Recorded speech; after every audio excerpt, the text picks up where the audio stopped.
हमारे साथ इस वक्त मौजूद हैं रामकृष्ण चौरसिया। इकलौता शख्स रामकृष्ण ही हैं जो कि ज्योति से भी लगातार बातचीत करते हैं और आलोक से भी लगातार बातचीत करते हैं, और कहीं ना कहीं रामकृष्ण चाहते हैं कि दोनों फिर से एक हो जाएं। जी, बिल्कुल। रामकृष्ण, बताइए, पहले आखिरी बार दोनों की कब बातचीत कराई थी आपने?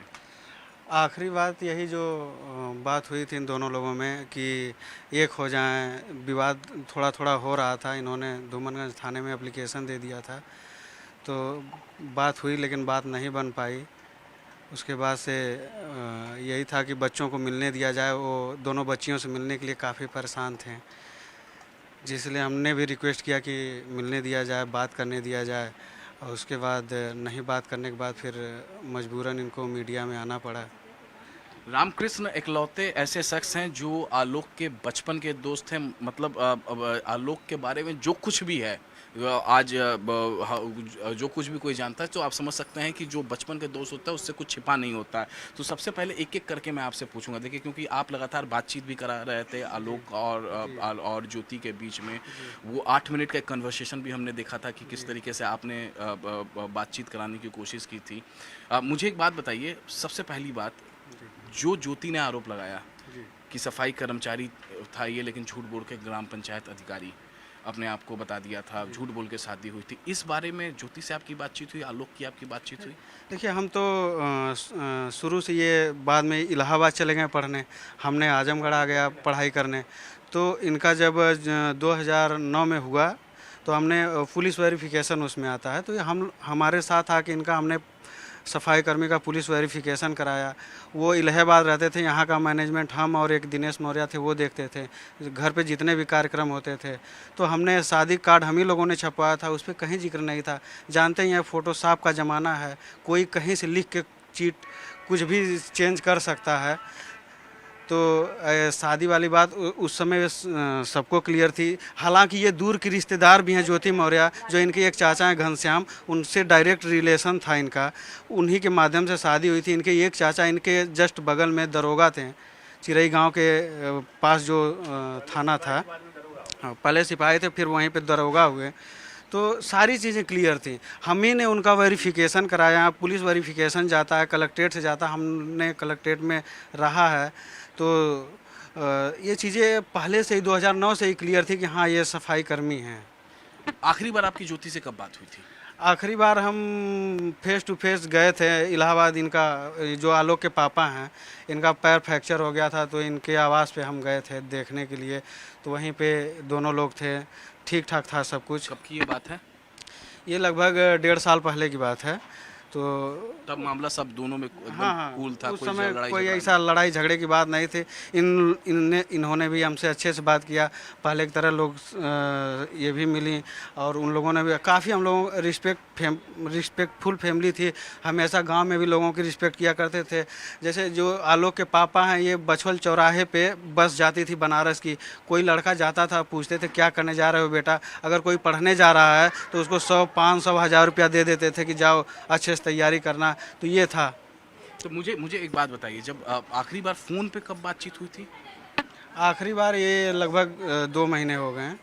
तो वही जो कन्वर्सेशन जो चला। आप कौन कॉल जी आपने करवाया था जी, ज्योति और आलोक दिनेश और के? हमने हाँ कराया था। हाँ, तो जो कौन कॉल कराया था, जी उसमें जी, क्या आपने उस समय ये बात निकल कर सामने आई थी कि सफाई कर्मचारी ग्राम पंचायत अधिकारी नहीं झूठ बोल नहीं, के शादी? ऐसी कोई बात हमारे सामने वो ये बात कही नहीं सकती, क्योंकि उनको क्लियर था कि ये सफाई कर्मी हैं। उनको तो पहले से भी पता था और बाद में भी पता चला। ये सब मनगढ़ंत बातें हैं। वो जो कन्वर्सेशन था, आप उसमें सफाई कर्मी की कोई बात नहीं, लेकिन उन्होंने एक बदतमीजी भरी बात कही थी।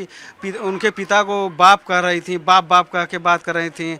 और ये कह रही हैं कि तुम सफाई कर्मी हो, तुम्हारे मन में वही कूड़ा उठाते हो, कूड़ा भरा। ये सब उनकी तुच्छ मानसिकता का प्रमाण था। तो आपने रोका टोका उनको? जी, हमने मना करना चाहा, फिर उन्होंने फ़ोन कट कर दिया। क्योंकि ये देखिए, ये जो बातचीत थी ना, ये कन्वर्सेशन जो थी वो पूरा मैंने सुना, 8 मिनट के करीब ये तकरीबन ये कन्वर्सेशन थी।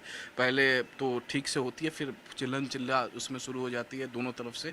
ज्योति भी उधर से बोल रही हैं, उधर से आलोक भी बोल रहे हैं, बीच में आपका कभी कभार आवाज़ आ रही है।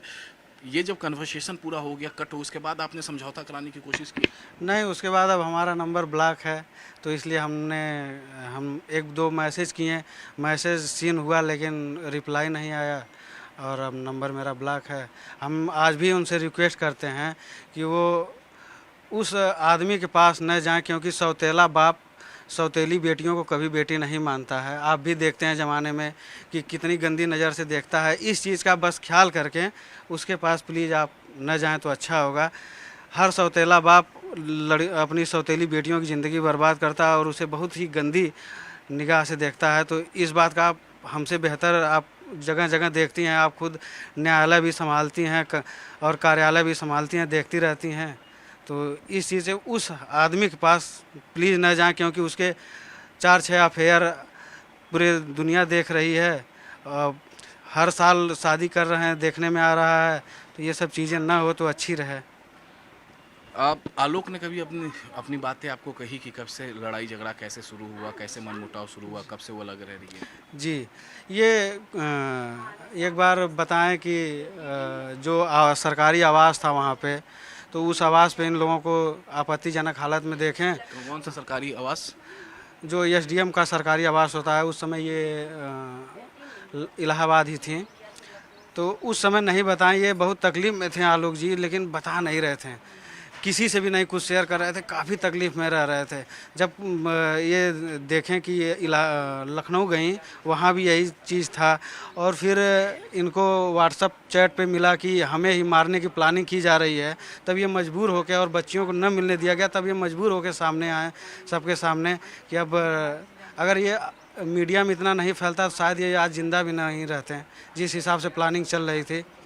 और रही बात, एक सबसे बड़ा इल्ज़ाम वो लगा रही है कि दहेज की बात, तो धूमनगंज थाने में झलवा इलाके में जो इनका मकान बना है, उसकी रजिस्ट्री में आप देख लीजिएगा पैसा कहाँ से ट्रांसफ़र हुआ है। आलोक के पापा प्रिंसिपल से रिटायर हुए थे, उन्होंने अपनी सारी कमाई 40 से 50 लाख रुपया ऑन रिकॉर्ड खाते में ट्रांसफ़र किया है इनको। उसके खाते में ट्रांसफ़र किया, उस पैसे से ज्योति के नाम पे उन्होंने ज़मीन ली। चाहे होते हैं तो अपने नाम से लेते हैं। ये प्रयागराज में लिया गया है? जी, ये प्रयागराज ये में। कब लिया गया है प्रॉपर्टी? ये थोड़ा टाइम हो गया, एग्जैक्ट मुझे याद नहीं है। एसडीएम बनने के बाद? जी, एसडीएम बनने के बाद ये ज़मीन ली गई है, जो कि इनके पापा के रिटायरमेंट की कमाई इनके खाते से ट्रांसफ़र की गई है। और उसी ट्रांसफ़र वाले पैसे को ही उसमें जिक्र भी किया गया है बैनामे में, और ये उल्टा इन्हीं पे इल्ज़ाम लगा रही हैं। ये तो हर गरीबों और बेसहारों के लोग पैसा देके खुद सोचते हैं पढ़े लिखे आगे बढ़े। आखिरी बार आप क्या कहना चाहते हैं ज्योति से? ज्योति से दोबारा मिलने की कोशिश करेंगे? ये जो जी बिल्कुल मिलने की कोशिश करेंगे। हमें उनसे काफ़ी प्यार मिला है और उनके पूरे परिवार से हमेशा मिलता रहा है। ये हो सके तो आप प्लीज़ कम बैक हो जाइए। और से आखिरी बार आपकी बातचीत? आलोक से तो हमारी लगभग डेली बात होती रहती है।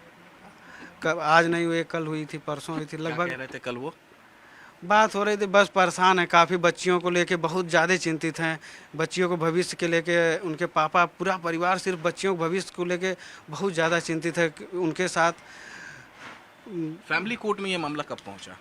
फैमिली कोर्ट में जब इनसे ये तलाक मांगी, इन्होंने देने के लिए नहीं तैयार 3 हुए। महीने, 4 महीने, 6 महीने? हाँ, 3 महीने की बात है। 4 महीने पहले से ये मांग रही थी। उसके बाद जब इन्होंने तलाक नहीं दिया तो इन्होंने फैमिली कोर्ट में और इनके 4 लोगों के ऊपर एफआईआर करा दिया, जिनके बाद इन लोगों ने मुचलका भर की ज़मानत ली। ये बहुत शर्म की बात है कि जिन्होंने कभी थाने का मुंह नहीं देखा। इनके फैमिली में 30-40 लोग गवर्नमेंट एम्प्लॉई हैं, 10-20 टीचर हैं। टीचरों की फैमिली आप जानते ही हैं कितने संस्कारी होते हैं, कितने अच्छे होते हैं, कितने सभ्य, कितने सुशील होते हैं। तो ये थे रामकृष्ण, जिनका साफ साफ ये कहना है कि जिस तरीके से पूरा मामला निकल कर सामने आया, ये एक बार फिर से रिक्वेस्ट करते हैं ज्योति या आलोक से कि वो सब एक हो जाए। लेकिन कुछ दिनों पहले जो कन्वर्सेशन हुआ था आलोक और ज्योति के बीच में फ़ोन पर, वो इन्होंने ही कराई थी और ये लगातार आलोक और ज्योति के कांटेक्ट में थे। लेकिन अब इनका कहना है कि पिछले कुछ दिनों से ज्योति ने, एसडीएम ज्योति मौर्य ने इनको ब्लॉक कर दिया है।